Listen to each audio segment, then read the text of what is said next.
Are we on? Oh, there we go. Okay. Okay, welcome back. Our 6.9, 1 p.m. item, A, consideration of real property purchase and sale agreement of 5245 3rd Street, Kelseyville, California, 95451, contingent upon the approval of the general plan conformity report, and B, consideration of lease agreement between the County of Lake and Kelseyville Senior Center, Inc., and authorize the chair to sign. Thank you, Madam Chair. We respectfully request that this item be continued to December 19th at 11 o'clock due to noticing requirements. Okay. Any questions from the board? Anything from the public? Not in Zoom anymore. Do we have anybody in Zoom? No. Okay. Then I'll bring it back to the board. Do we need a motion for that? Or? Your board could approve it by motion. 19th, 12th. 19th at 11 o'clock. So moved. I'd like to move this item to December 19th at 11 a.m. and I forget the number, 6.9. Second. All in favor? Aye. Motion passes. Thank you. All right. And we are just about to start our next item.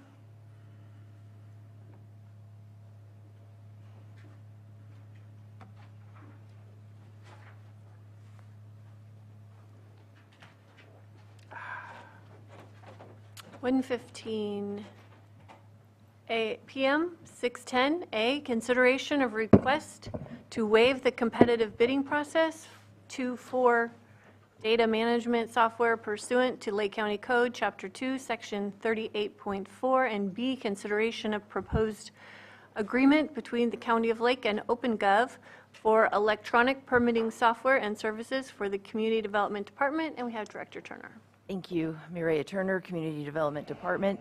I know I've been back for a little over a year right now, but this is my absolute hands down most favorite item to bring to you since I've returned.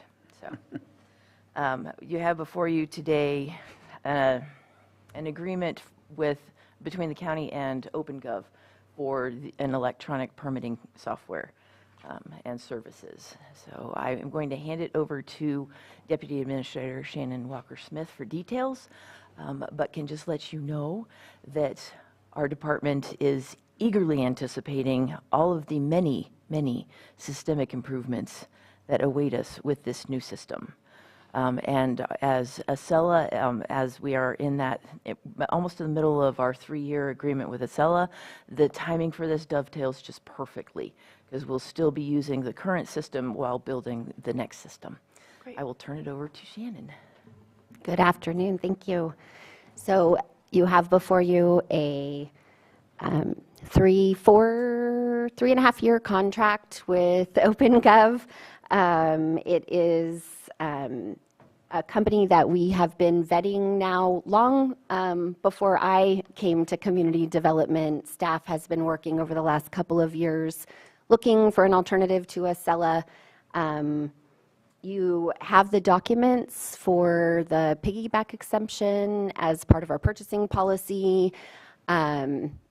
And so hopefully all of those documents are in order and you've had a chance to review them. But we intend to move forward with this contract. Not only is it going to give us a public-facing portal for the community to be able to start their permitting applications and land use applications. We're also going to be able to use it as a data tracking system for all 3 divisions. Building is the only division currently very successfully using the Acela product that we've been committed to. So we're very excited to get a data management software up and running for both code enforcement and planning. It's going to dovetail with our data ticket contract and make it much more efficient for us to process notices of violation for code enforcement and just so many of the processes. It's also we're going to do a major data migration from a lot of past databases. And so we're hoping that will also result in a single source of truth for our department where we will, all staff will have access to all the information that exists historically on parcels and APNs and property addresses. So we're very excited for that piece as well. And we also think it's going to make us tremendously efficient in responding to the public, both at the counter and to PRA requests, with all of our data being in one location. Yeah, it's going to the public-facing portal will also have the ability to process credit card payments. We worked diligently with Patrick and Genevieve from the auditor's office to ensure that we're all on the same page, that we are going to work through an appropriate timeline for their departments, for their part of those processes that they need to take on. And so we've had a lot of conversations about that. And we also have 2 representatives from OpenGov on Zoom who just wanted to share a couple of slides and be available to answer any of your questions as well. So we are going to have Greg and Brant join us now for just a short presentation. Awesome. Thanks, everyone. Can you hear me okay? Yes. Awesome. Well, yes, thank you very much for the opportunity to present to you today and for the opportunity to work with the county. Shannon and Maria and everyone else that we worked with have been amazing to work with over the last year plus. So just really excited for this opportunity. I just wanted to share a couple slides to introduce you to OpenGov. I know a lot of you have heard of us before, but let me start sharing my screen really quickly. All right. And so in case you have heard of us, maybe heard of us in a different area of what we do, I always like to start off with kind of the big picture of OpenGov. We do work with over 1,800 agencies across the nation, across these 5 core applications: budgeting, procurement, financials, asset management, and permitting. Permitting is the one that we're going to be working on with you all, and that is up for consideration.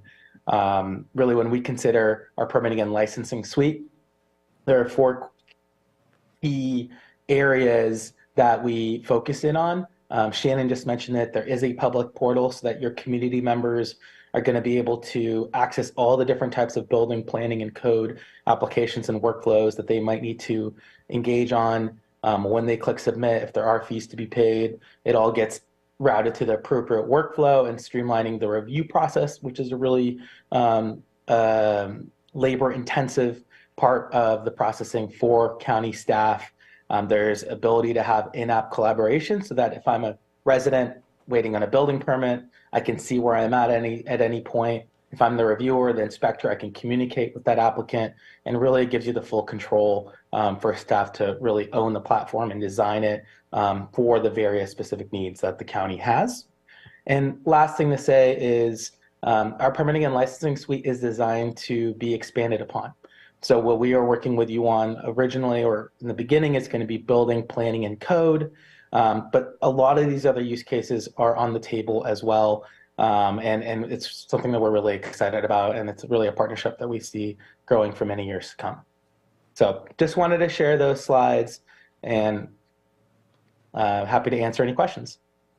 Thank you. I did forget to mention in my presentation that both the City of Lakeport and the City of Clear Lake are using OpenGov. We were able to go and visit with the City of Lakeport. We saw what it's like on their back end to manage the applications, to create new applications, and their staff is managing all that in-house. With Acela, we currently have an in-house person, plus we have to have a contract with another company to help us manage it. So we're feeling very comfortable that this is a product that we'll be able to interface with very easily on the back end and really make it very custom for what we want and need. And the benefit of a public-facing portal that's cross-jurisdictional is that the public will be able to create one login that would work across the platform for whatever jurisdiction they happen to be applying for some kind of a permit or making a complaint. So it'll become something that our residents in Lake County will become very familiar with, regardless of which jurisdiction they happen to be interacting with at that time.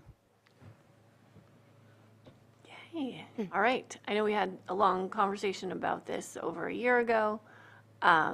But excited to be moving forward. Do we have any comments from the board? Supervisor Sabatier? Appreciate the work that's gone into bringing this to our attention. I know I've met with OpenGov on multiple subjects as well. Definitely seen the program in action over at the City of Clear Lake, both on the front end as well as the back end. I'll just at least speak to the history of this. Where we are is not good. How we got here is not good. I want to make sure that we move forward in the correct way. Because we acquired Excella, I don't even know the specific date, but I'm going to say 2016. Didn't actually really put it fully into practice until way later. And even then, it's only being partially used. We increased the number of licenses, made it 3 years. I wish we had been a little bit more cautious in our progress of wanting to utilize a program that we were not yet able to wrap our arms around. So here I do see, obviously, there's some training. There's going to be the whole moving of data from one area to the new software. I see training, but I don't, and maybe it's just not something that I have access to, but I don't see what is the expectations of the training? Because I've gone through these massive upgrades from one system to another. You go through a quick training and you're so new to what you just saw that you only kept maybe 10 to 20% of that information, and the other percent is the important part to make sure that you can send out bills and invoices and all those other things. Is there a set kind of checklist or expectation of what should be learned and realized through that training, just in case that we need to go back to OpenGov and say, hey, we're really struggling with this. Can we go through another training specifically for these items? Is that available? Is that within the cost that's being provided, or would that be at an extra cost? I worry. Changing systems is not a simple thing. Everybody does it, but at the same time, specific steps need to be taken. It is going to be an enormous project for our department. We do have built into the contract some, not just training, but on-site training where OpenGov will come out. There'll be both like a front-end training program where the folks in our department who are utilizing the software mostly with customers will certainly go through an extensive training. But there will also be training for those of us who will be operating on the back end, and that will be a separate and additional training. I'll hand it over to Brant and Greg to talk about anything they'd like to add about training. Yeah, for sure. I can add, and Brant, let me know if you have anything to add as well. So we do have a specific section in our scope of work that calls out the various training deliverables. They're bucketed into 3 sections. There's an administrator and configuration training, there's an end user training, and then there's the on-site training. I will say that there's going to be usually weekly or bi-weekly meetings over the course of this project where your staff, the key administrators, will get hands-on and own the workflow and development. Those are not counted as specific trainings. Those are going to be the hands-on work that happens as we work together to build out the workflows and applications.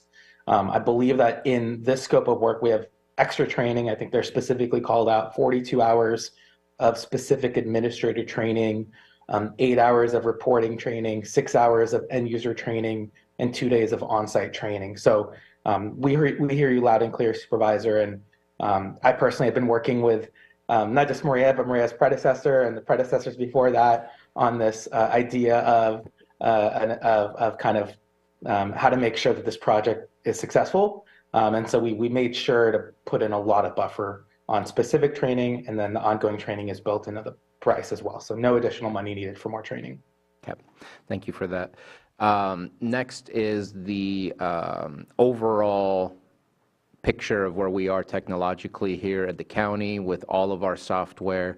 There is work happening, not going to say through the TGC, the Technology Group Committee, but it's kind of originating from there. There's an RFP out for a consultant for finding the next accounting software, obviously making sure things connect. I'm hoping that it's possible to continue the communication of your incorporation of this software to let the TGC know how things are running and how things are working. And that way we can also, the TGC can keep you up to date as to where we are, so we can figure out sooner than later how we're going to be able to blend whatever upcoming accounting software that we end up bringing in, because there are going to be some definite connections we would love to see rather than making it inefficient in that way. Unfortunately, we're not at a point that we can say this is what we're using, does this work? And with the situation you have, holding you back would actually be more harmful than good. The way that you're situated with the licenses that you're not necessarily using to the fullest potential, and the inefficiencies. I know I can't go up to the third floor and say, can you give me a list of all the projects happening in District 2? That should be a click of a button, not a asking everybody all around you type of thing. And so it's very inefficient in understanding what is happening in that department from an outside perspective. So I'd love to remedy those things, so moving it forward. I know there's some questions most likely about where I stand on the waiving of the bidding. I would love to see an RFP. At the same time, you're not going to find 20 companies that do this type of software. I know that you've done multiple demos with different companies and that you've come to this one. And again, the fact that we already have one that we've tried and is not working for us, have demoed others and seen it experienced in other county jurisdictions here in Lake County, I'm okay with the waiving of the bidding process. So that's where I stand, and I hope that that can be the direction from the board, is to continue that conversation with the TGC, just because blending those two softwares is going to be really important for efficiency purposes. We are absolutely happy to give regular updates to the TGC. It may be that other departments then would find a use for some of the other modules that OpenGov offers. So yeah, we're more than happy to keep you updated. Great. Supervisor Green? Yeah, thank you.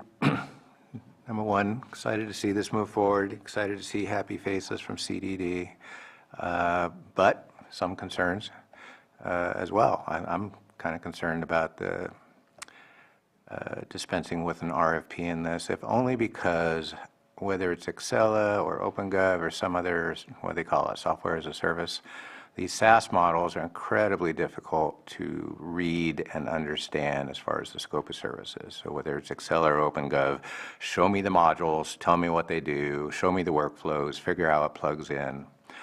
And so I definitely want to support this, but as far as some concerns like Supervisor Sabatier mentioned, it should be point and click, show me projects in a district and all that. My specific ask has been, show me active cannabis permits in the county. I don't care about the software platform, just what can we do to do transparency. So, and I don't see a real, other than ongoing discomfort with Excella, which is like, okay, everyone stand up, but the cost breakdown, you know, what's the cost comparison between Excella and some modules we may not be fully utilizing. And this proposal, again, with some modules that are going to take some training and mastery and absent some direction, specific direction to, for example, create a public-facing portal on the website that will export this. And another concern might be integration with government processes. So for example, if we're processing our use permits in OpenGov, but our granted permit people have to go dive back into Excella when they're dealing with the state, you know, is that a seamless transition? So I guess, you know, I definitely want to support this, but I can't compare and contrast. I can't really fully understand the discomfort with Excella. I don't know the relative budget amounts.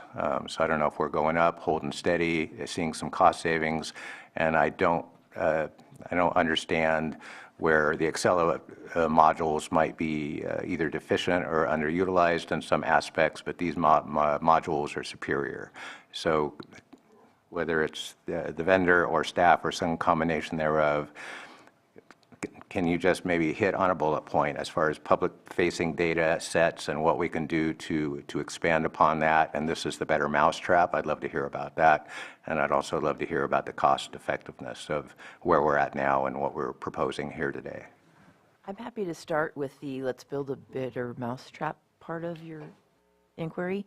Ever since, I think the first Acela agreement was signed by Director Coel, and then subsequent to the two next directors tried to get it implemented, but it was such a time-intensive task just on staff at that time, of which I was one, that it never really got implemented. Somehow, and I don't really understand how, the agreement was renewed regularly, every 1 year, 3 years, things like that. And before that, we would always have such frustration within the team, within the staff team, of how difficult and cumbersome it was to actually create the program that we needed, that it would seem like we were all leaning toward, or the department was leaning toward, not renewing the contract.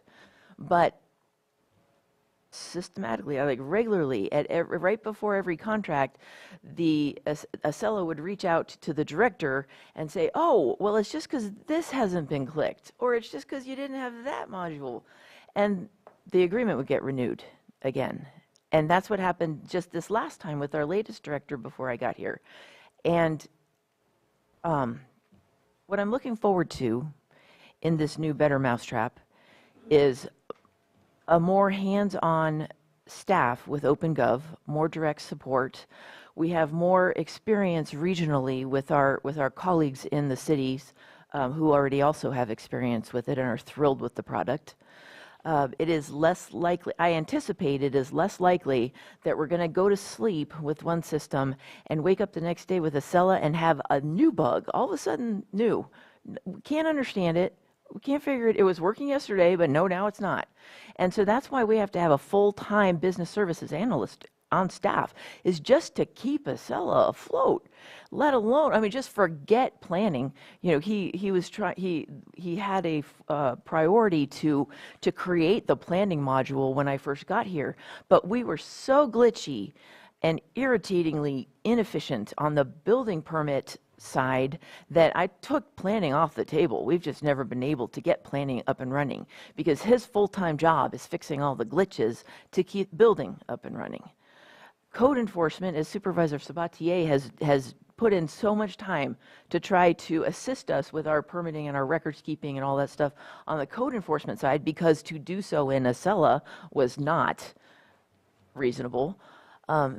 And so we still don't have much going on in code enforcement as well. So what I'm looking forward to in this new Mousetrap is a program that has modules that we don't have to recreate the wheel. They are already familiar with our planning processes because we really don't do things all that differently other than every other planning division in the state. We still have all the same processes, and so they are more familiar and willing to help.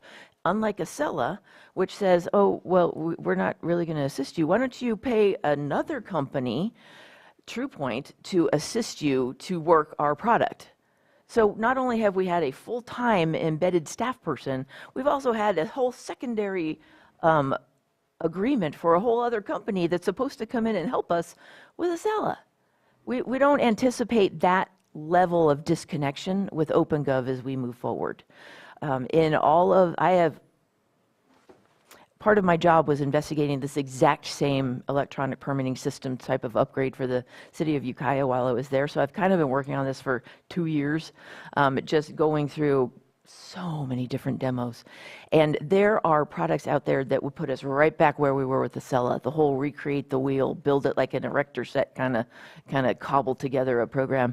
And it is more of a holistic system, the modules that are more intuitive and easier to wrap our head around so that we can tweak stuff that we need or create stuff that we want the way we want it. With OpenGov, it's just like night and day. So this Mousetrap is going to rock. This is going to be a great Mousetrap.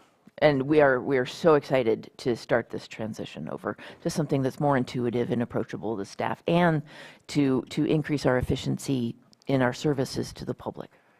And of these modules, can you speak to the transparency aspects of it? How can this help the public and grumpy supervisors keep track of what's going on in a public-facing way?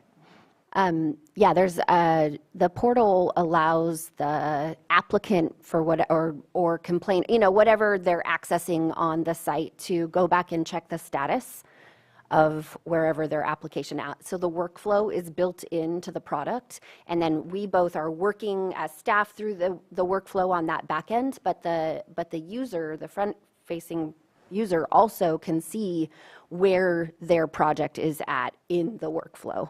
So that will be quite helpful. There's also, several types of permits that we might be able to move to a completely over-the-counter process where somebody might not ever even have to come in to the building department to get a permit to change their hot water heater or do some plumbing work. So we're trying as much as we can to move forward to more progressive systems. And to address a couple of your other questions about funding structure, so we're currently paying about $80,000 a year to Acela.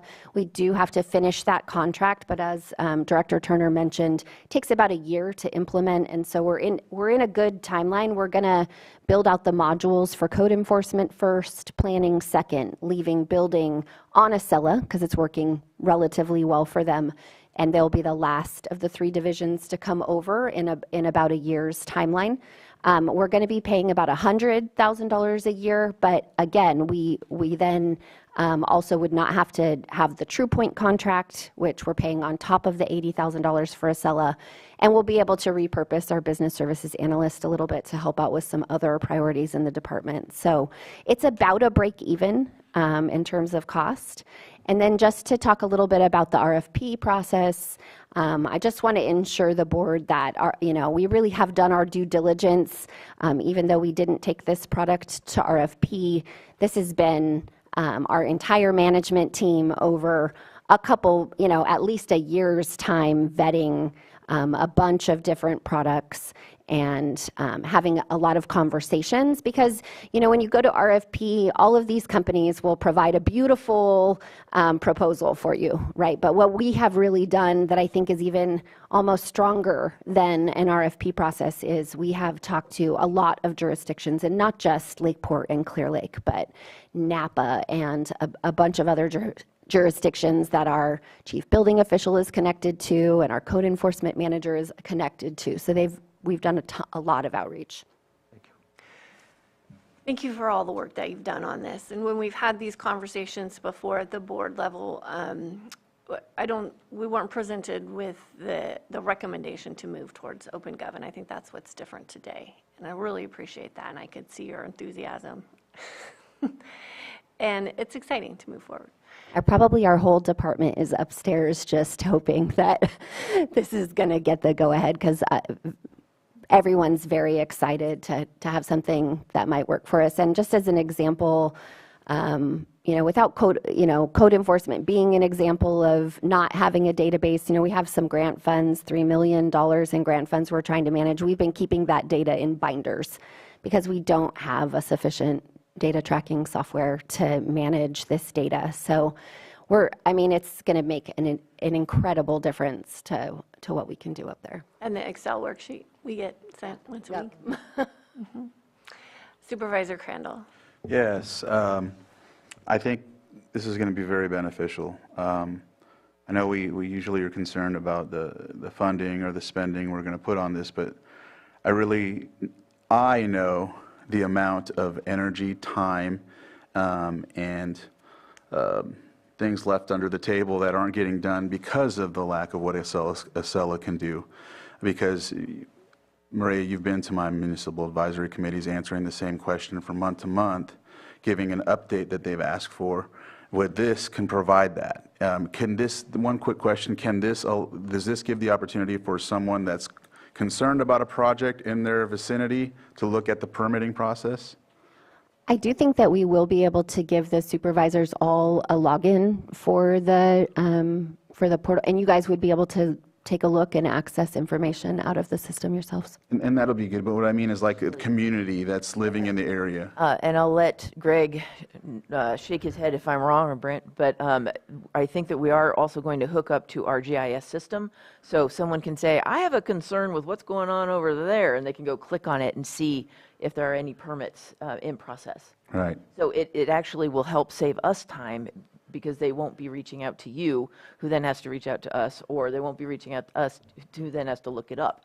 All that information will be right there. And I'll be glad for them to reach out to me so I can show them how to use this and then go forward from there. This gives me something, rather than trying to set another meeting and talking about it and then going to the next meeting and seeing there either is or what, or, you know, this didn't happen, that didn't happen. So now let's set another meeting, taking you away from another, one of your many responsibilities as well.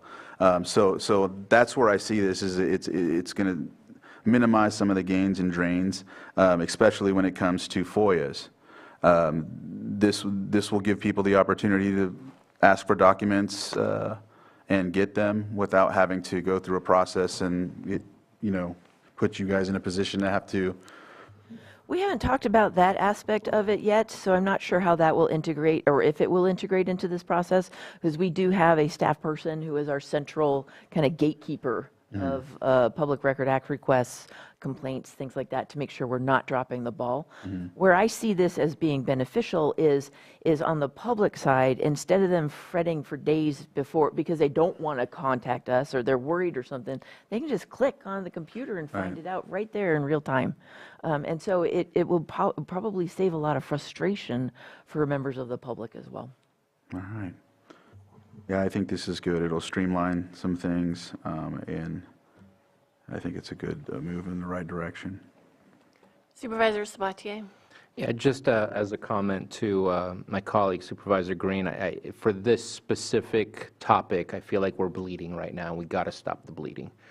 This is a very imperfect way of maybe going about it, but at the same time, something has to be done to change the fact that this is how we've been for far too long, and we got to make that change.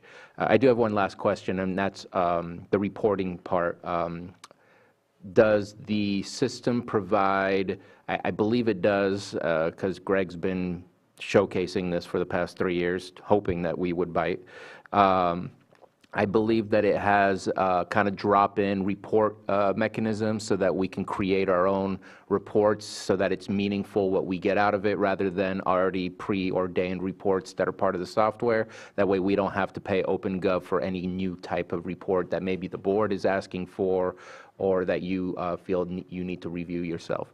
So I'm getting a yes. So that's what I thought. Report creator, you can query just about anything you have in the database, and then also we'll be very involved in the workflow development, and we're going to be doing that with an eye on reporting so that we can pull out at a touch of a button pretty much all the things that we'll want to see in-house that you guys would want to access, and then in addition to that we'll be able to query pretty much all data that's housed in there.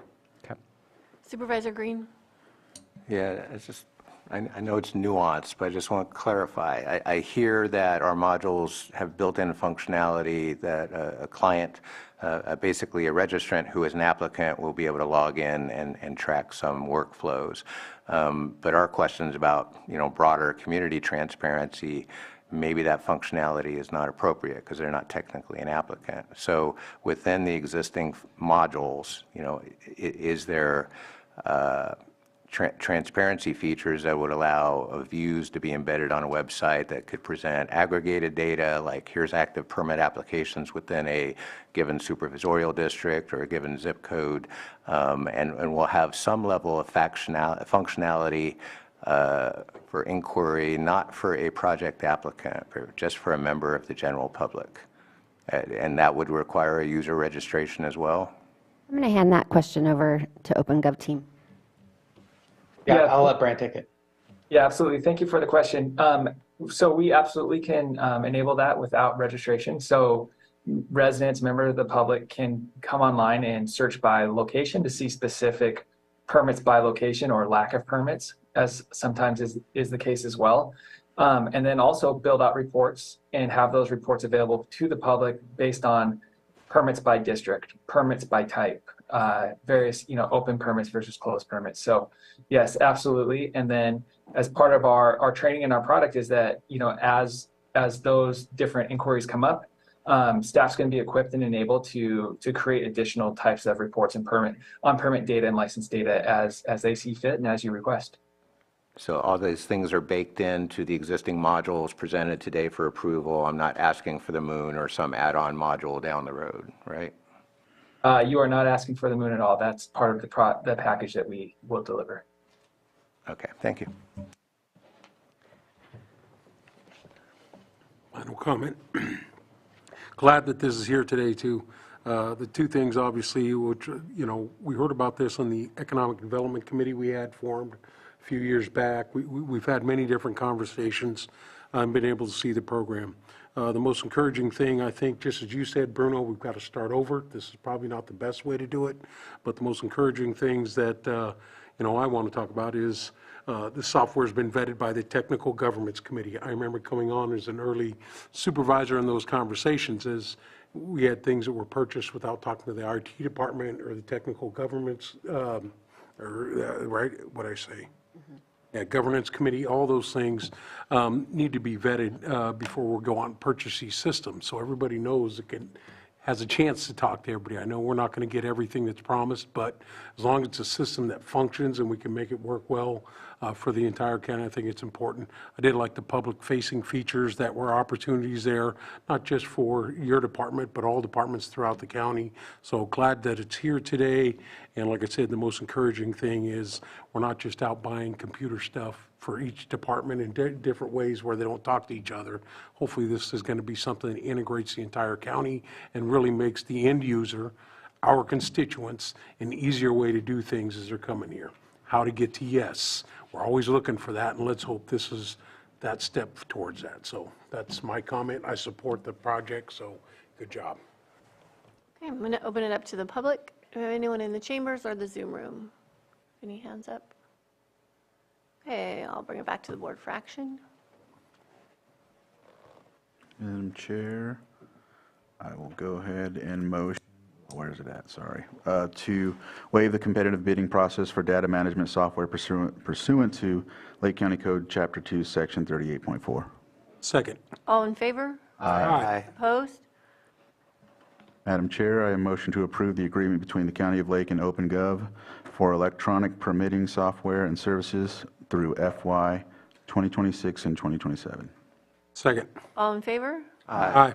Opposed? Oh, you can hear CDD staff.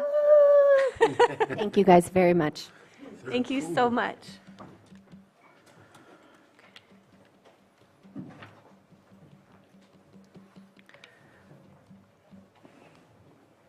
Okay, 6.11, our 1:45 PM item, consideration of letter of support for Cal Wild State Coastal Conservancy grant funding request to support Upper Eel River watershed community visioning process. This is from Supervisors Crandall and Sabatier, and it looks like we've got staff here as well. It's good afternoon, Supervisors. Matthew Rothstein, Chief Deputy County Administrative Officer. As you will be aware, Supervisors Crandall and Sabatier have been strong advocates for Lake County's priorities surrounding Lake Pillsbury. Your board and staff engaged in this area of priority have been consistent in stating Lake County's opposition to removal of Scott Dam. Unequivocally, your board has stated that is Plan A.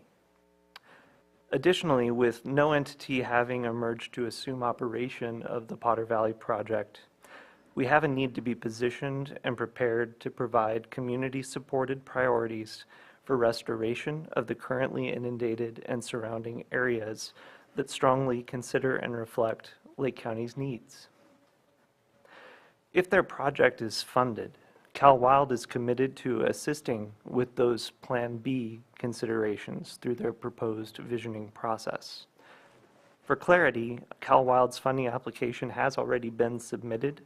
Since submittal, the environment surrounding the proposed decommissioning has changed to a certain extent, and Cal Wild staff have acknowledged a need to work closely with the Coastal Conservancy and others to make adjustments as needed in what is truly a developing situation.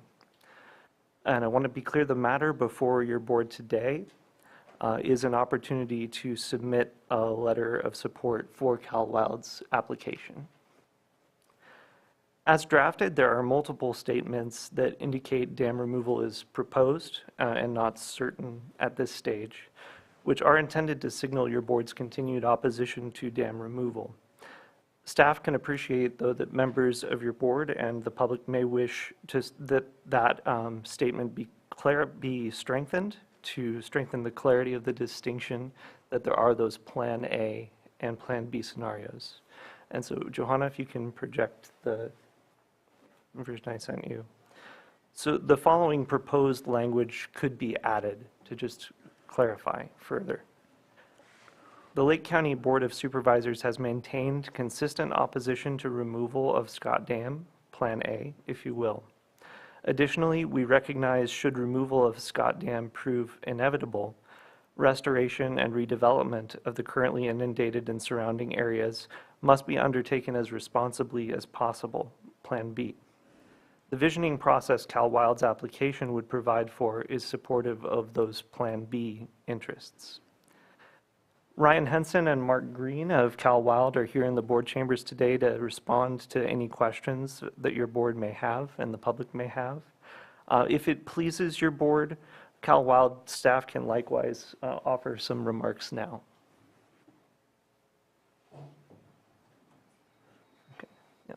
Good afternoon. It's a pleasure to appear before you again. I'm Mark Green from CalWild.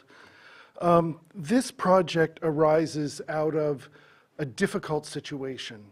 The question of what is to happen with these dams has been in the air for decades now. And unfortunately, we at CalWild view one possible future as being very similar to what happened on the removal of the dams on the Klamath, which would be that Lake County would basically be left with nothing if the dam is removed. If the dams are taken out, then PG&E will go away, and that will be the end result.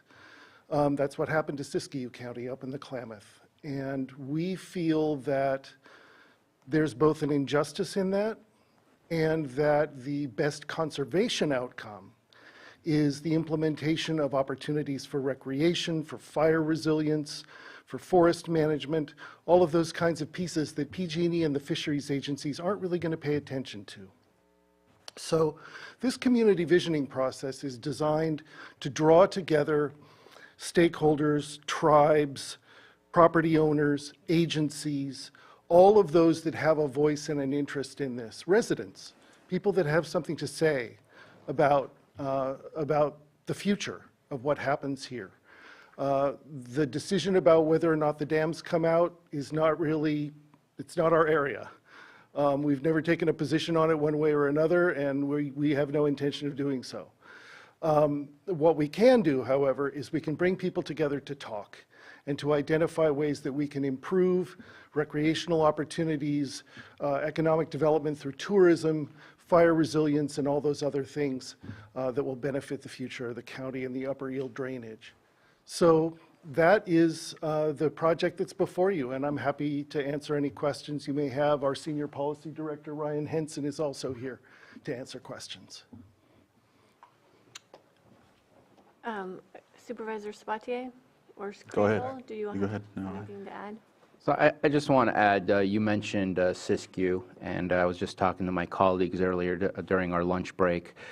Met with Supervisor Ed Valenzuela from Siskiyou County, asked him how everything was going with the decommissioning of the dams in Klamath, and what he stated to me was, Bruno, don't put your feet in the dirt and try to hit the brakes on anything happening. I wish we had looked at a Plan B. Obviously, we are going to continue to advocate for the dam. We feel there's a great reason, not just for Lake County, but the whole entire region, for the purpose of having a dam up there. But if we don't start planning for a different outcome, we may just end up with what was submitted by PG&E since this has been on the agenda. PG&E does not have anything in their decommissioning plan right now about restoration, about anything that cares for what Lake County would like to see. And without us pushing for this Plan B simultaneously while looking to make sure we still get our Plan A, we're not going to get anything. And so personally, I didn't see anything that was in the letter that was offensive towards the views of Lake County when it comes to Potter Valley project.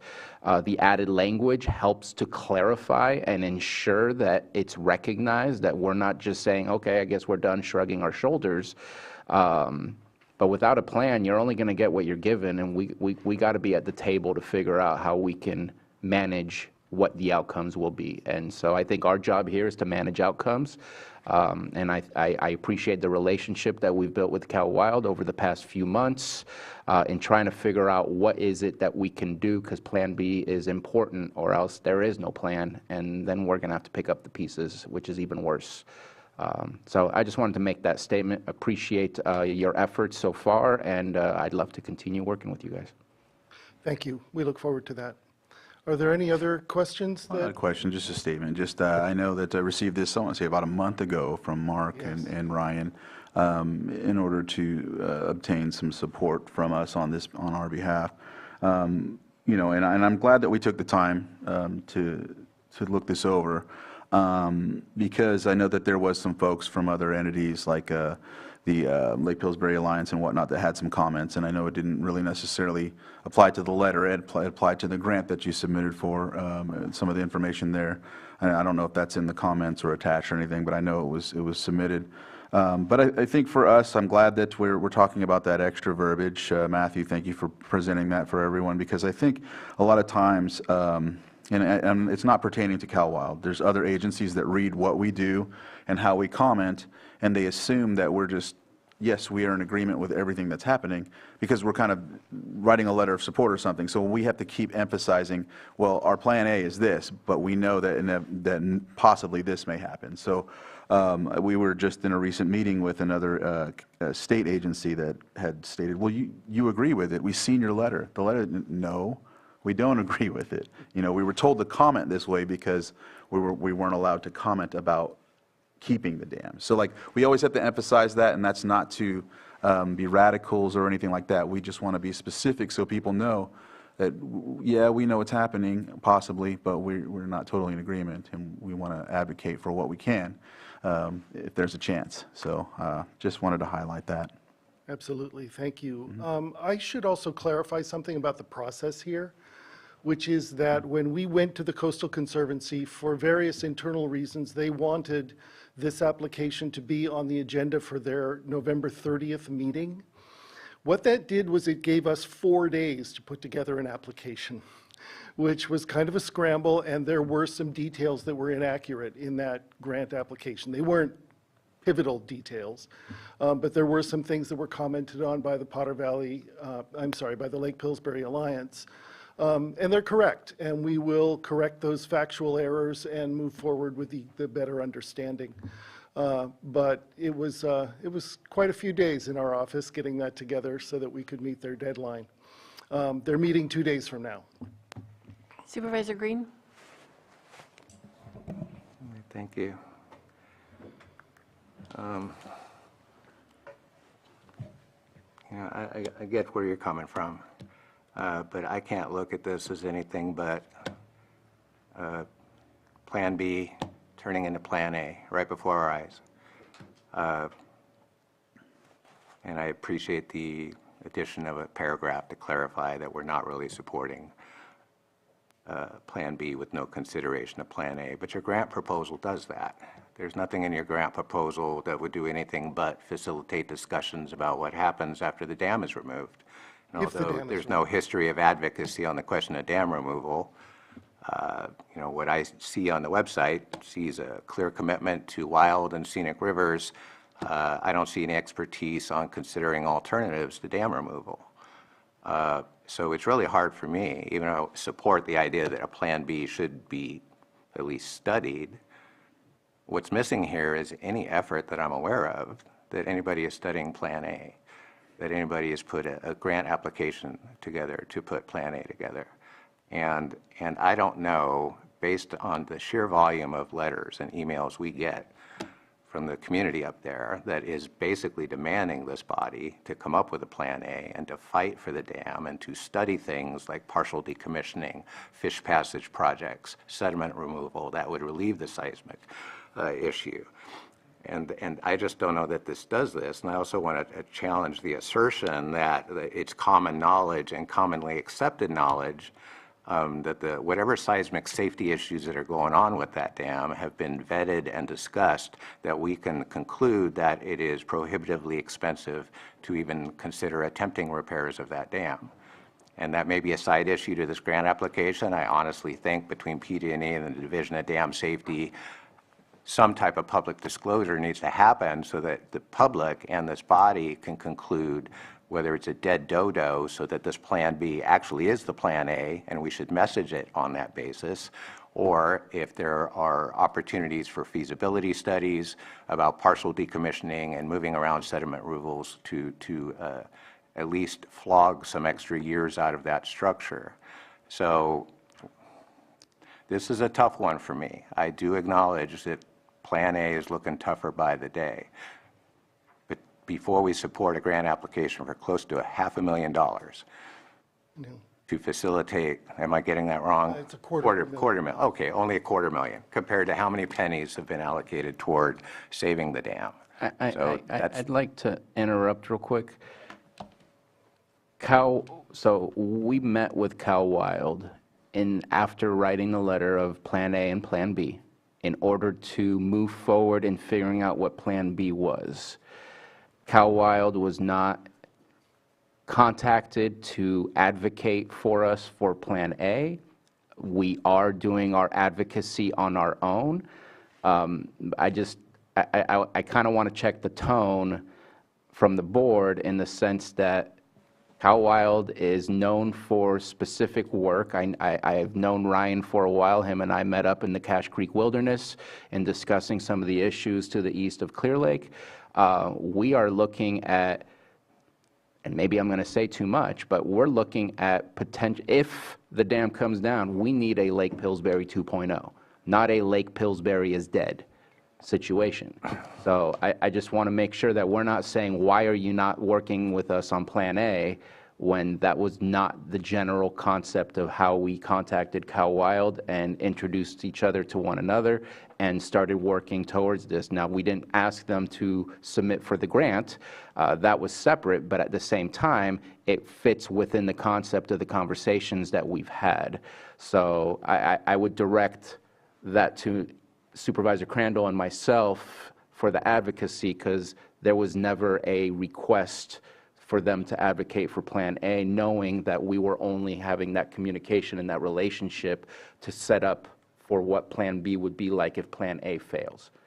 Plan A is different people, different partners, and different concepts.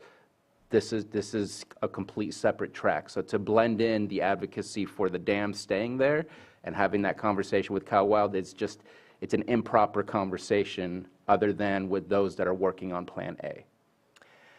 I hope that helps to make sense. Can I finish my comments, though? Thank you for that clarification. Go ahead. So tell me what the Plan A is. Russian River That's what, Federation or whatever it is? Our agenda item is the letter. And Matthew, you were going to add something. Yeah, I felt Supervisor Sabatier well summarized the situation, but I did want to just state that, I have a great deal of respect for the concerns that you're expressing, Supervisor Green, and very much appreciate your engagement on the topic. I think, that we all do, and I don't want that to be missed either. And there are these multiple tracks that are occurring, and it is a complex and dynamic situation. And we're trying to be prepared on as many fronts of that as possible. And so that's why this item is before us today, is should the Plan B scenario prove inevitable, there are few partners that we could find better prepared than Cal Wild to ensure that it's the best possible Plan B. So, and that's the entirety of what this particular item addresses today, and I do appreciate the relevancy, the importance of the arguments that you're making as well. It's just that this is focused on the Plan B element specifically. I wanted to say the same thing. Like I felt like Mr. Rogers being proud of you with your comments. Really, I was really happy with what you were saying.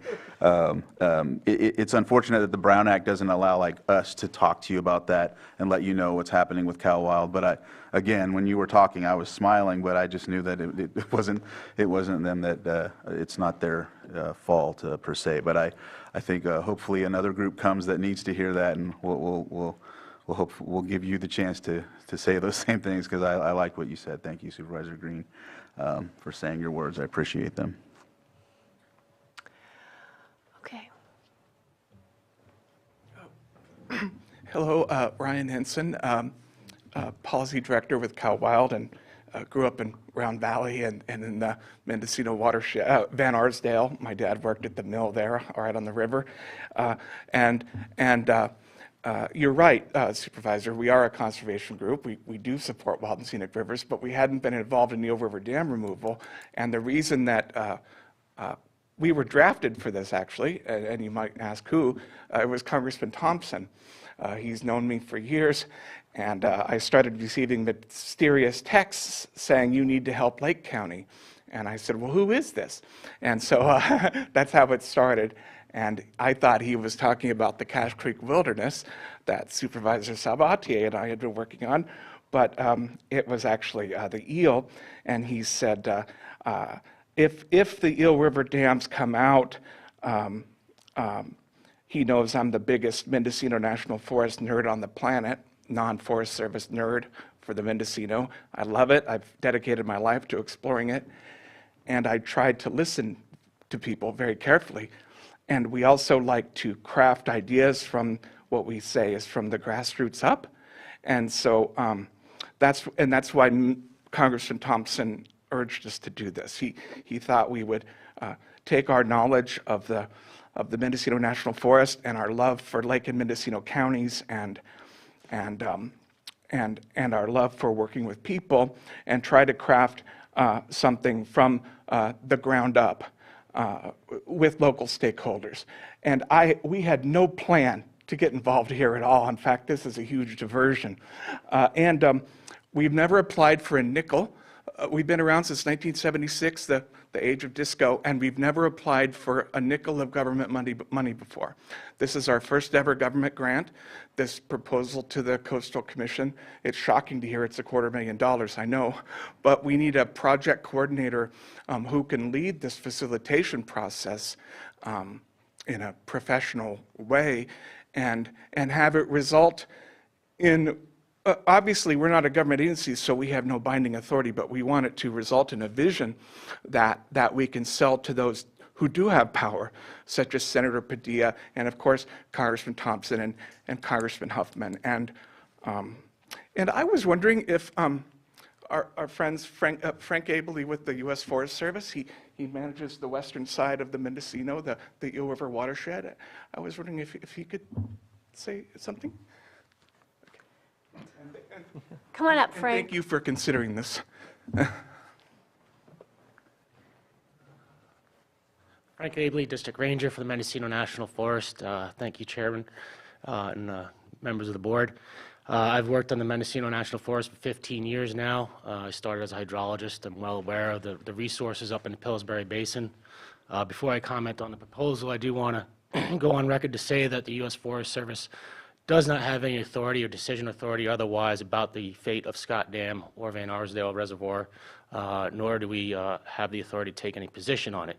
What we do have authority to do and what we are charged to do is make sure that whatever that decision is, all the resources that we manage are managed to the best possible way they can be managed. And those resources include recreation and, of course, fire suppression.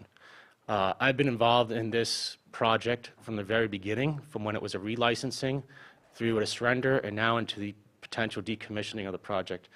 And there has been a collaborative effort amongst multiple agencies when it comes to water supply and fish passage and fish habitat. What has received much less attention is recreation and fire suppression. And the Forest Service believes that in order to address those issues in the event of a dam removal, the best possible solution has to be another collaborative effort. The Forest Service does not have the capacity to do this, and we also feel that we are better to be a participant than a facilitator. And so when we were approached by Ryan Henson with this idea of helping us facilitate the development of a vision plan, we were immediately very supportive. We've worked with Cal Wild for decades, and out of all the conservation groups we work with on all kinds of projects, we find them to be the most reasonable, and the most logical, and the most cooperative and collaborative than any of them. So we're really happy to have Cal Wild on board to help us collaborate with all the agencies, tribes, and stakeholders up in the Pillsbury area and in Lake County to make sure that the resources are handled properly and that we can still provide quality recreation and fire suppression. So we support Cal Wild. We have written a letter of support for their grant, and I'm happy to answer any questions. Thank you. Okay, I think we'll open it up to the public now.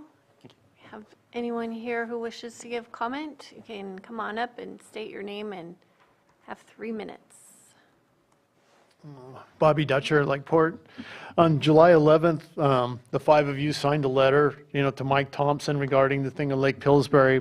And in that said that your position, all the costs related to the above mitigation measures should be borne by PG&E. If PG&E is determined shutting down the project is in their interest, covering the costs and decommissioning without further burdening California residents is the least they can do. We really supported that letter, and I still do. If this decommissioning process, if you do want to, what life looks like after Lake Pillsbury, the cost, like if you want to hire Cal Wild, that should be up to PG&E. They've submitted their decommissioning plan, and it's open for public comment and input. Now you're already hiring someone else or advocating for someone else to be hired with taxpayer dollars to be doing the thing that PG&E should be doing. So I think you should focus on that right now. Once the decommissioning thing it's all over, then I don't see the rush why this has to be done like immediately right now. I think this should be part of the decommissioning process. And in the new letter that you're talking about submitting now, it says Cal Wild has never taken a public stance on dam removal. Yet in their application, which is a public document, it says the Eel River is a dwindling fishery which has been brought to near extinction by the presence of 2 dams in its upper drainage. They don't discuss climate change, the habitat degradation in the 50s and 60s from logging, invasive species that were introduced to the rivers.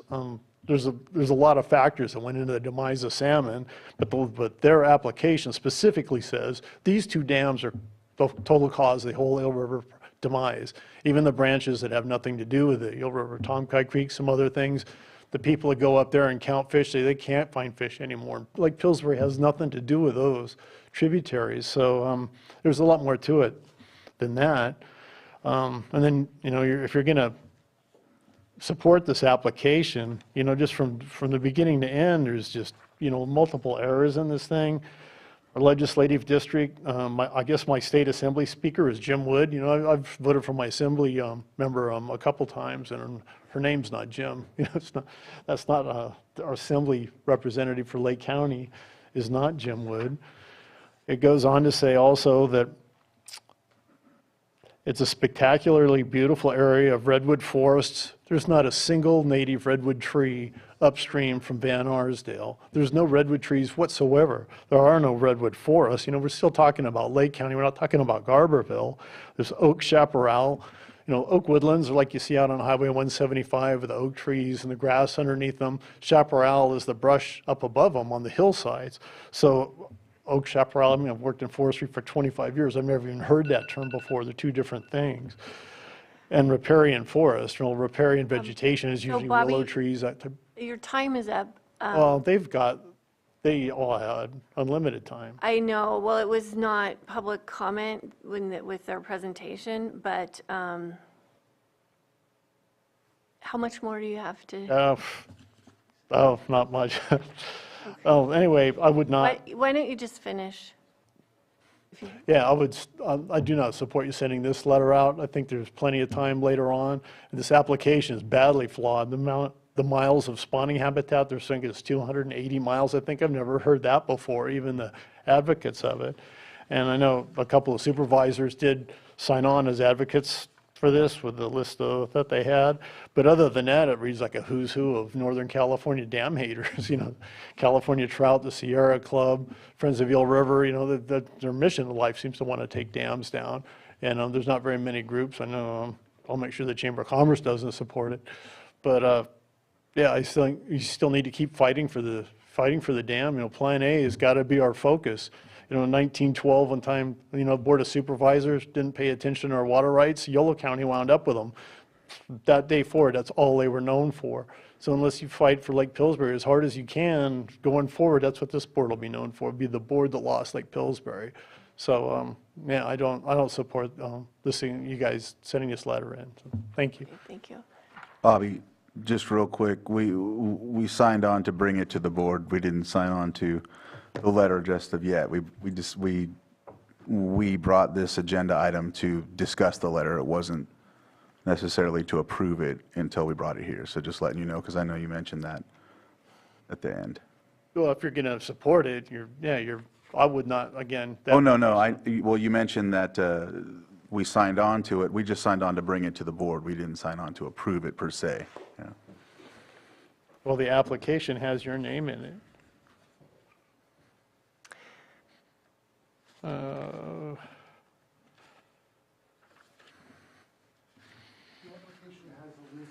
Well, you have to come up, we'll get you up to the Yeah, microphone. paragraph 12, project was or will be planning meaningful community engagement and broad community groups. At this time, we have received oral expressions of support from California Trout, Friends of Eel River, Bruno Sabatier, and E.J. Crandall.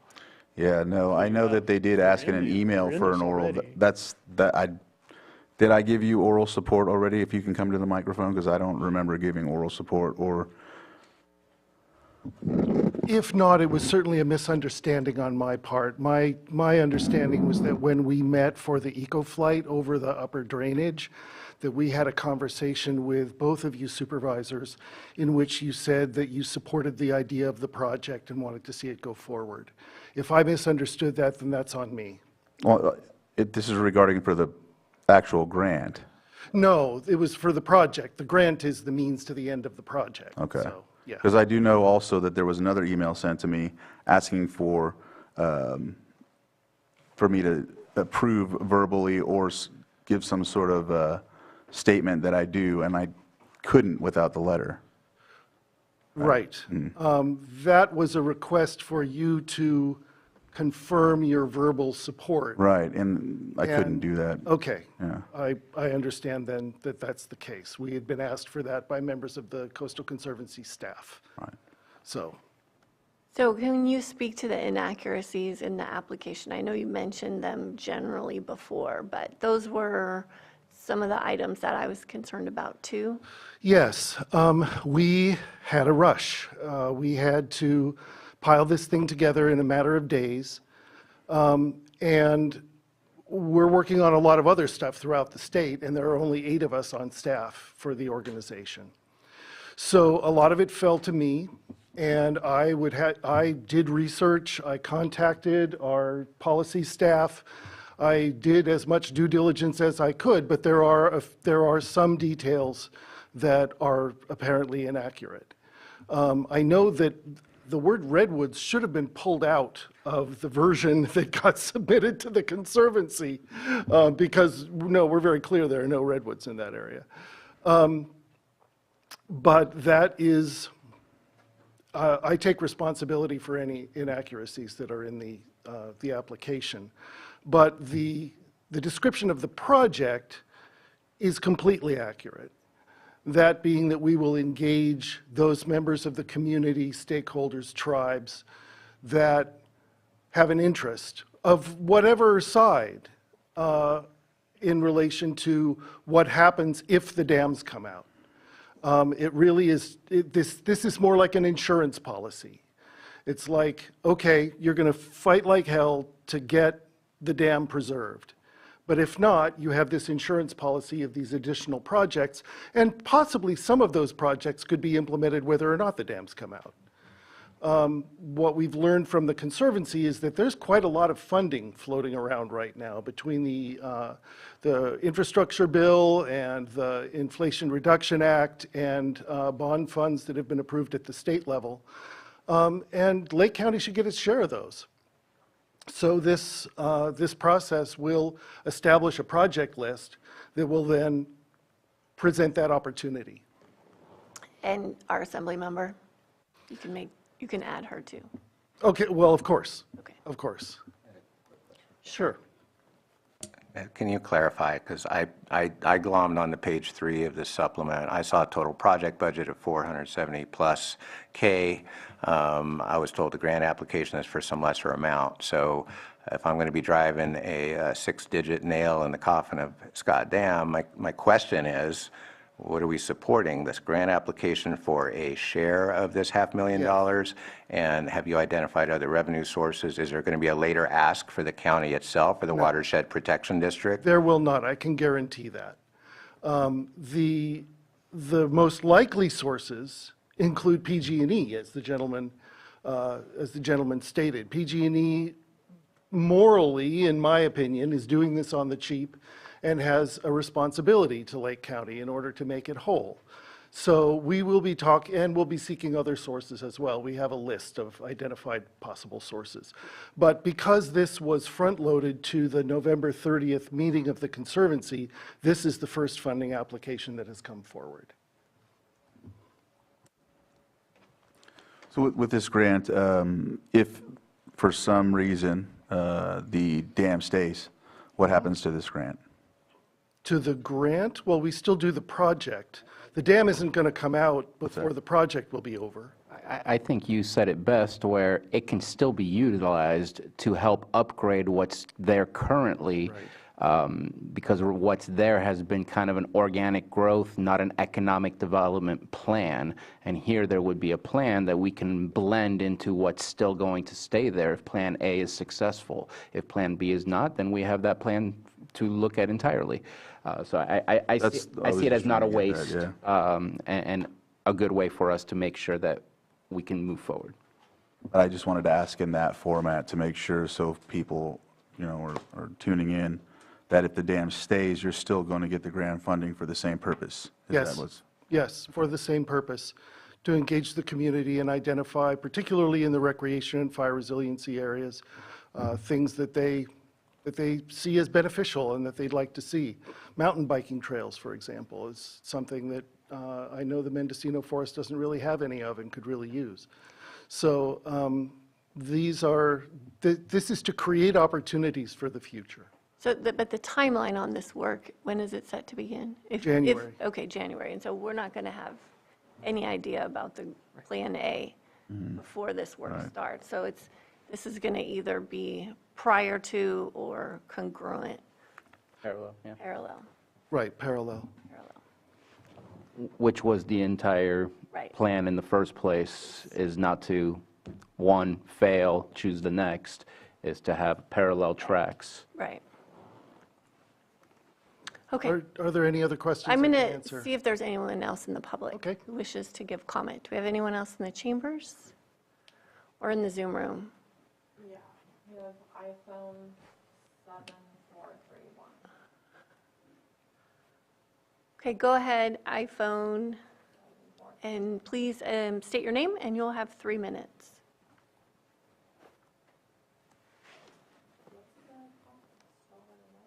*6. *6 to unmute.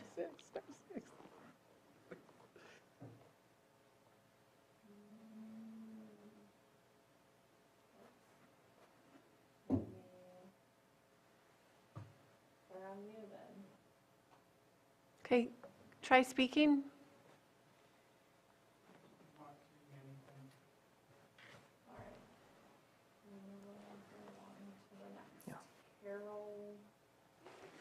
Cinquini?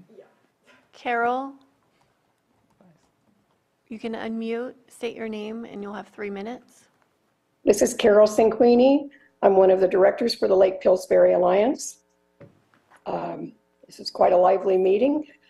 I wanted to say that The idea of a vision for the Lake Pillsbury Basin is good, and we can support that. I'd like to believe that this would be done and implemented, whether it's removal of the dam or that the dam stays. But what's most important for us to convey is we feel a bit caught in the middle. The grant application itself omitted or misrepresented the community that is there. And I'm bringing this up because I want the public to be aware. The application mentioned a small number of homeowners that live in a single development adjacent to the lake is incorrect. There are 3 residential tracts, 300 homes, properties, and 2 businesses in the basin. Many of these are long-standing multi-generational families, and we are probably outnumbered by the sheer number of recreational visitors that come to the forest, particularly in the summer months. Like Bobby Ducher, we disagree with the 288 linear miles of spawning grounds. The entire upper main Stamio River watershed above Scott is 288 square miles with about 30 to 40 river miles of potential fish habitat. We are extremely concerned about fire. Lake Pillsbury has a long history of providing water for aerial and ground attacks to fight wildfires in the basin and beyond. The mention of identification of new facilities if needed, quote, quote, is concerning to us. Their biggest concern is that somehow we will not be included in the conversation. And we feel that would be very unfair and inappropriate. We want to work and continue to work with your board, with Cal Wild, with the Forest Service, and anyone else that truly wants to address the future of the Lake Pillsbury Basin. We do not support dam removal, but if it proceeds, I think it is essential that we work together to create a vision for the headwaters that takes into consideration the Lake Pillsbury stakeholders, as they will be the most directly impacted by the future of the Potter Valley project. Thank you for your time. Thank you. Thank you for your comments. Were her comments noted for corrections in the application with the population? Okay. We have to trust you because we're not going to have a chance to see the application before it's. With all of those comments in writing. Okay. So we already have those for purposes of correcting our information. Okay. And so when the application is corrected, can you please send it to Matthew and we'll be able to have a record of it? Okay. Do we have anyone else in the Zoom room? Okay. Okay. iPhone user? 7431. Unmute, and looks like you're unmuted. You try to speak.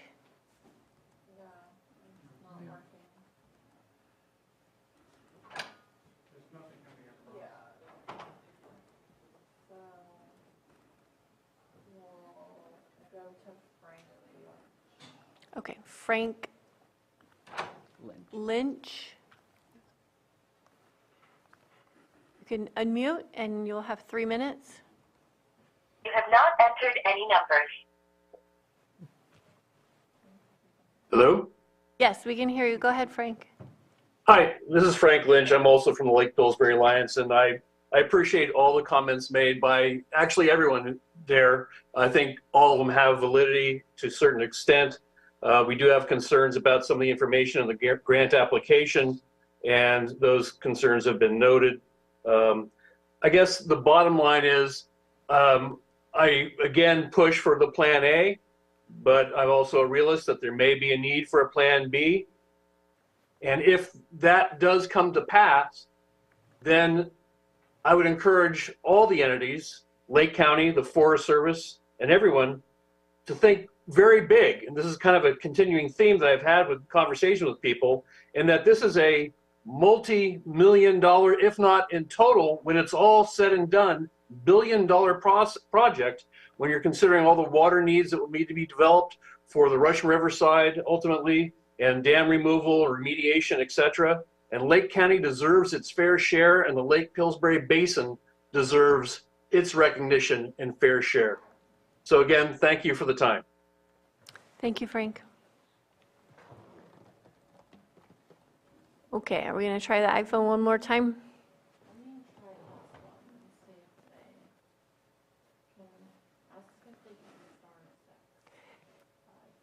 iPhone user, can you, 7431, can you try *6, please? Hello? Oh, there you are. Yes. Great. Here Glad I to am. hear you.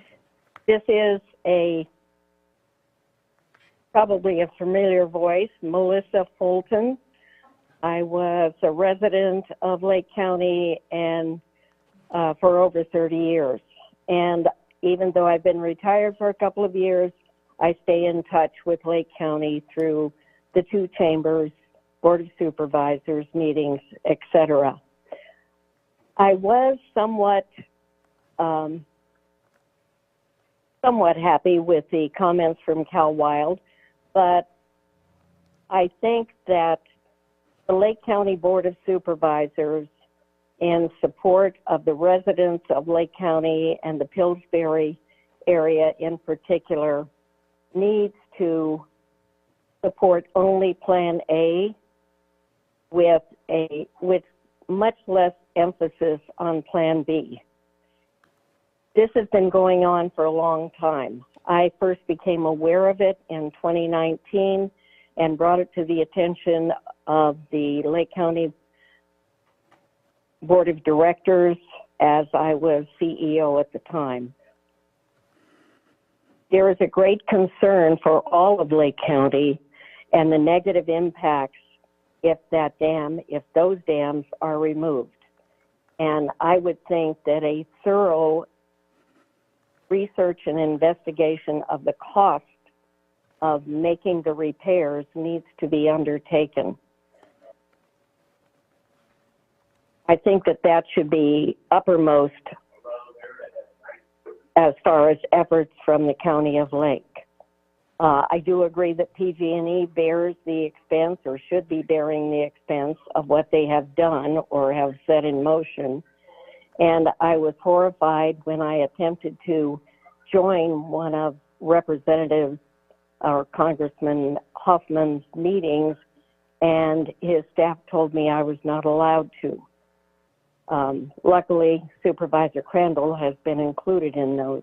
And in truth, I don't know if those meetings are still going on, but it just appears that more effort needs to be focused on Plan A. And it would be interesting if this letter of support, as it's been amended, could be moved forward to another meeting of the supervisors. And I do understand that is beyond this November 30th deadline that seems to be so imperative to Cal Wild. So again, my love for Lake County goes on, and I think that it's very important that this item, this issue, needs to have further investigation from all sides. Thank you. And I appreciate the time you've given me. Thank you, and I will stay tuned. Okay, thank you, Melissa. Do we have anyone else? No. Okay. Just one more thing to clarify. Oh, I'm just going to close public comment. Okay, Go ahead. Yeah. Okay, go ahead. Okay. So in going back, because now I've realized, our flight with Cal Wild. And I want to go back a little bit because at one time, I want to say closer towards like June, May, we've been meeting with Congressman Thompson. He's been actually talking with us, advocating for us in regards to the Scott Dam, Lake Pillsbury situation. In doing so, agencies are like asking for his support left and right, and he always refers them straight back to Lake County. In these discussions, after a while, he started connecting us with groups like Cal Wild, the Rocky Mountain Elk group, other agencies that have to do with restoration and whatnot. And it's not to submit and go that route as if we are giving up. It is to have something intact on the side. And that's what he's always said. We understand, he understands our stance, but recommended that we have these discussions in case that it did happen. And so we did go on that flight, and that was, I could see how there was a thought that, yes, with this grant application, there was complete support. My agreement to Congressman Thompson to meet with you all was just to what we were doing. So I apologize if I gave any type of thought that I was just like fully supportive, but I know that everyone's watched my stance on this completely in dealing with Eel Russian River Commission, Potter Valley Two-Basin Solution, the NOI parties, now the Russian River Water Forum, and now here we are with this. And so I just wanted to emphasize that because I could tell, again, that there's also limitations between us giving you information, Supervisor Green, with the Brown Act intact. So I could see how it's frustrating at times, and there's a lot of different issues that we deal with as supervisors where it's like, wait, I'm just hearing about this, and it's those limitations that put us in the situation at times. But I just wanted to highlight the encouragement that Congressman Thompson's been giving us in regards to having a Plan B and things like that. So just wanted to give that information. Quick follow-up. Can you elaborate, just because it's unclear to me? Yeah. Obviously, I have to respect the people that are on point, and I have to respect the process or processes. Yeah. And so it's unclear to me if this is a standalone thing or if it's integrated with the Russian River Water Forum, which is doing its own investigations or programs or something like that. So like whither the forum if this is approved? Do you want to answer that? Would you be?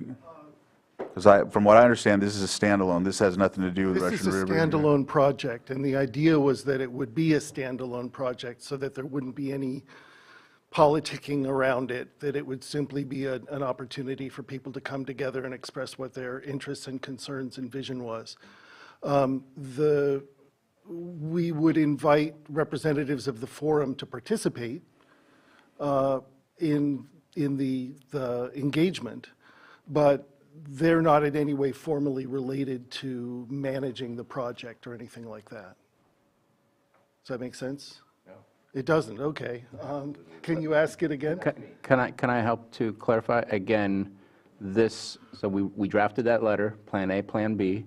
We submitted that over to Congressman Thompson, and as we sat down with him, and he's asking us, what have you created to fulfill Plan B?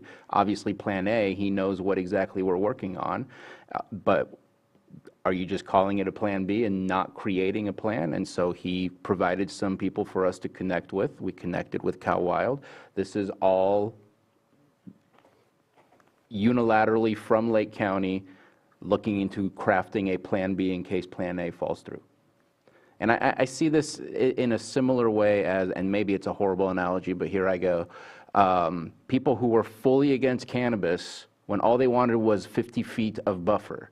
Well, had you sat down at the table with us and offered 50 feet of buffer, we would have given that to you. But since you didn't want anything at all, and eventually it passed, you didn't get any of what you wanted. Well, we have to prepare for getting something that we need rather than nothing at all. Because PG&E, if you look at the decommissioning plan, is not giving us anything at all unless we continue to fight.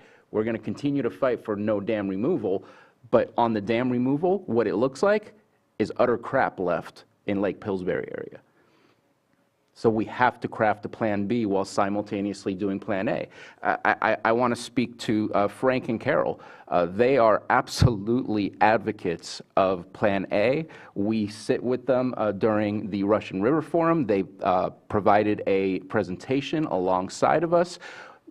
I'm not sure if they're aware, but that presentation we did, which was either September 7th or October 7th, I forget which one it was, dislodged a whole new level of conversation that Supervisor Crandall and I have been involved in, which was advocating for Plan A, saying, here's something that you're not thinking about that you're going to really mess up your environment further than just the impacts on Lake County. So we are seeing Plan A create new conversation and new contacts for us. And so But not through the Russian River Water Forum. that was at the Russian River Water Forum that we made those presentations, and we were provided feedback from the Russian River Forum saying, you have completely changed the conversation. And I'm not sure what you're looking from me, other than I can't control about whether a dam comes up or come down, other than continue What am I to supposed to fight. make of the forum process now? Because basically it's all Eel River interest. They've dropped their plan with PG&E. It's a dam busting plan as far as Scott Dam goes. So if we're engaged with the forum, is that where Plan A lives now? No, Okay, where does Plan A live? right here in Lake County. Because we're the only ones fighting for Plan A other than Lake Pillsbury Alliance. No one else cares what happens to Lake County, if you want me to be blunt. Well, to be honest, we do. That's why we're here. And I take that back. We have gotten some great support from Congressman Thompson. Prior to Congressman Thompson becoming our congressman again in this area, we were not getting, we did get a letter from Garamendi, but having the level of contact that we have currently, the level of contact is immense as far as the conversation about Lake Pillsbury. So I don't know, it's basically a concept of, do you want to prepare for two possibilities while continue to push for one, or do you not want to prepare and read what PG&E is preparing for us, which is not what I want? And since you took some time to clarify your stance, I'm going to take a moment to clarify mine. I'm not opposed to Plan B planning. Yeah. If there's good information that everyone has seen and everyone agrees on that the dam is toast. It seems premature to do this because I don't have any certainty that a Plan A has been crafted, much less any grant application or funding that would support a Plan A pursuit. What we have is very recently PG&E dropping its decommissioning plan, and the only differentiation is between a one-year pullout and a phased reduction. I don't know that Cal Wild has any interest or expertise in things other than dam removal and community visioning on that process. So I want to support this, but absent more information as to the scope and the practicality or the feasibility of any Plan A proceeding, this feels to me like the white flag being waved. And I don't know why others shouldn't feel that way. So.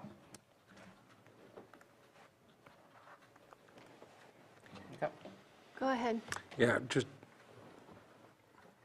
obviously very complicated issue, but we've talked about it. We know what Plan A is. We don't want the dam to come down. But the reality is we need to have a Plan B, and I think this is a step. We run them concurrently. Obviously, we're going to have many, many other discussions before this happens, but yeah, I'm in support of this letter today. Obviously, wishing there was a different outcome that we were pushing towards at this point, but we talked about it. We need to have different options working to continue the struggle that we're going through right now. So I'm in support of it. Yeah. In support of the work that the committee's done, and Matthew and everyone else on all these conversations we're having, and yeah, we don't want the dam to come down. That's very clear from this board standpoint, but we've got to fight, and we've got to figure out how we're going to move through that fight. Right. But I do want to address the comment of a white flag, because we're nowhere near that. We have all been resolved in our commitment with Plan A, and we have 2 supervisors and staff and our congressman that are advocating constantly. And you might not know everything that's happening, but that's the nature of how a board works. But we do have conversations from time to time here in closed session. So without getting into any of that, we have to be strategic in our planning. We have to have a Plan B. We can't wait, because then we're behind the ball, as what's happened in Siskiyou. We have a prime example from Supervisor Valenzuela, who's been through this, who understands, who said they didn't do enough pre-planning. And that's a colleague that has direct experience with this process. I think it's prudent to take that advice. I think it's prudent to do this planning. It's contingency planning. Hopefully we don't need it, but there will be pieces that come out that can be useful. And I mean, it's the same with all disaster planning. We have to plan for all of the things, even though they may not happen. So I'm in full support. I appreciate everything that you both do on this, because we don't have better advocates right now than the two of you, because you are fighting as hard as you possibly can for this dam and for Lake Pillsbury. So I don't think that any way we are conceding. We're not. We're just contingency planning. I think an analogy for me is the fight for the whole situation is in a stadium. These guys are just asking to sell a vendor outside of the stadium is really kind of, I mean, I don't know if that, does that make sense? I mean, it's not as if the dam doesn't come, if it doesn't come down, you're still there doing this, right? Oh, yo, beer and peanuts in the first. That's my analogy. Yeah, sorry.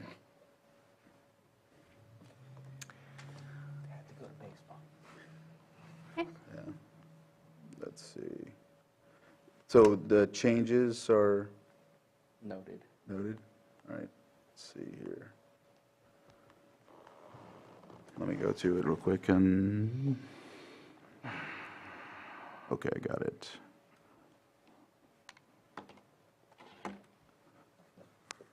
Why am I, oh no, it's a timed item, there we go, sorry.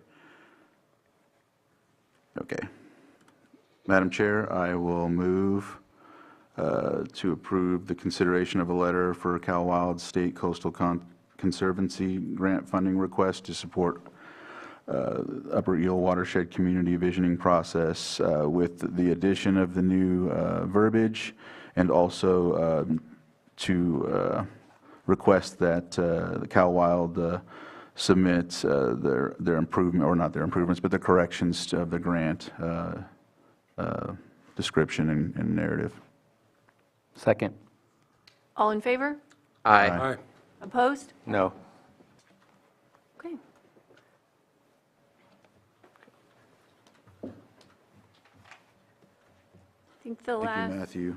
item that we have is calendars. We have a 3 o'clock, so let's move quickly through calendars. Who wants to start? I got it. I have a pit count committee on Thursday, cultural awareness through NACO on Thursday, strategic planning meeting for, can't think of the term, COC. I also have an ambulance ordinance meeting on this Friday, and Middle Creek Project Committee on Monday the 4th, meeting with our CAO and preparing for Tuesday. There will be the Christmas parade over in the city of Clear Lake on Saturday the 2nd. It starts at 6 p.m., the light parade, and please come on down and enjoy. It is, the holiday season is upon us, and I'll leave it there.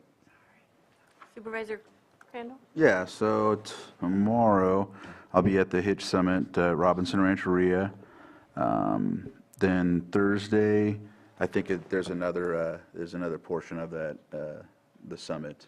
Yeah, it's a 2-day deal. Friday, I know I have a meeting in the morning. It's not ringing a bell, but I do know in the afternoon I'll be meeting with the tax collector and another just constituent on Friday. Saturday, the Christmas parade in Upper Lake is at 6 p.m. I'll be attending that. It's like a light parade that they drive down Main Street and people connect lights to their cars, and then it's a real fun time. People throw candy. You couldn't believe how do they get those lights on there? They plug in like a generator or something like that. So, battery. yeah. Oh, sorry. Then we have, I have my ad hoc climate finance social inclusion for the EPA committee meeting, and then at the Middle Creek at 10:30, Middle Creek Restoration Project, then back here on Tuesday. So I have the Hitch Summit tomorrow. Thursday, I will see. I did get a jury summons notice, so I got a call on Wednesday night. So Supervisor Green, I don't know if you want to attend on the 30th. I can let you know on that, but I won't be making the second day. I got the first day. Oh, sorry, Sam. So Hitch Summit tomorrow at Robinson, and then 30th, like I said, I'll check and see if I got my jury duty on Thursday, but I'm not going to be going to the 30th anyway, so if you want to attend that, Supervisor Green.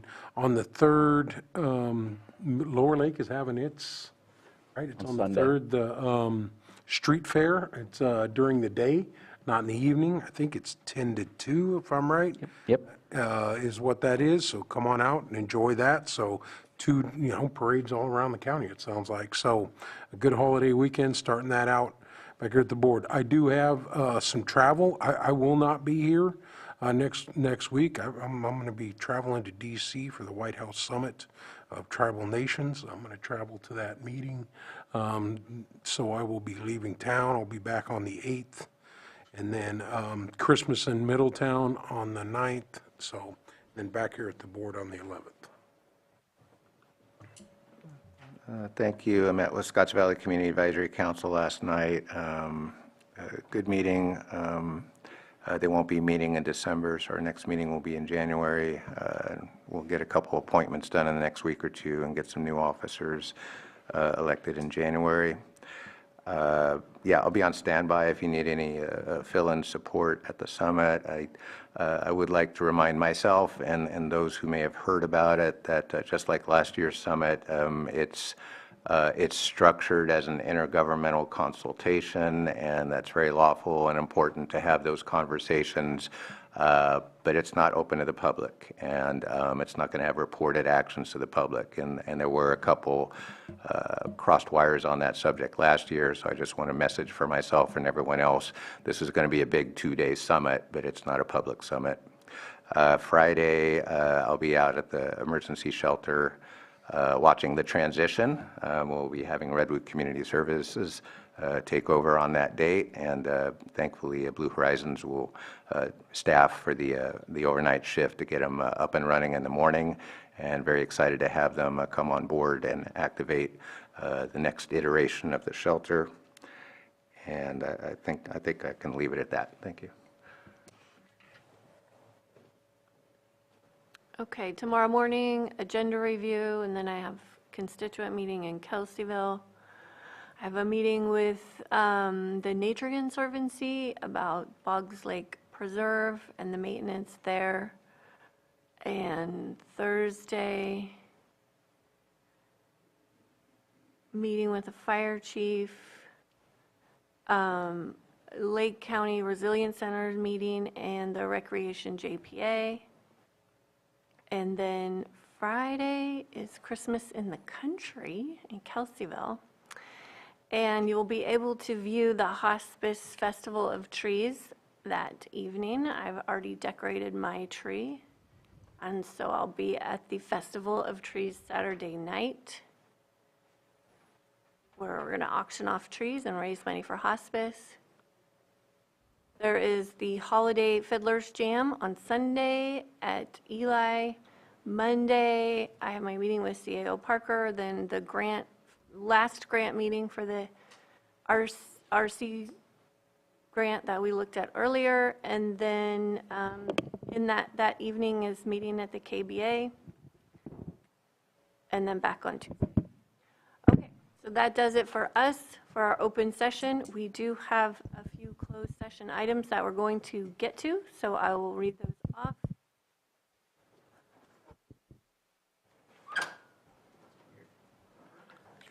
(8.1), 3 p.m., public employee appointment pursuant to Government Code Section 54957B1, interviews for Public Health Services Director, appointment of Health Services Director, and 8.2, conference with legal counsel, existing litigation pursuant to Government Code Section 54956.9D1, FERC project number 77, Potter Valley Hydroelectric Project. Okay, thank you for joining us, and Check. we're going to move into closed session.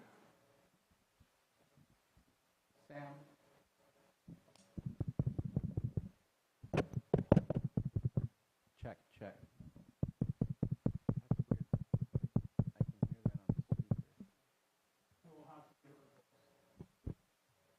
I'm off. That's why I'm like. Darn.